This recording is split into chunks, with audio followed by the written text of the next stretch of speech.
1930, Le Mans became more than a race. It became a political stage. Bentley was fighting for dominance, but behind the wheel, aristocrats clashed with rising privateers. Heat soared past 35 degrees Celsius, fuel vaporized mid-track, and engines were pushed to collapse. Every lap risked death, and by dawn, only 17 cars remained. In 1931, the Great Depression cast its shadow over Europe, but on the South Circuit, Bentley returned with one last factory entry. Their Speed 6 was heavier, overpowered, and dangerously thirsty. Privateer teams struggled to even afford tires. As rain turned the course into mud, mechanical failures took out nearly half the field.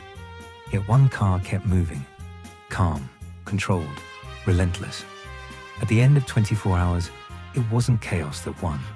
It was endurance, discipline, and sheer engineering. Driving car number 4, it was Earl Howe and Henry Birkin.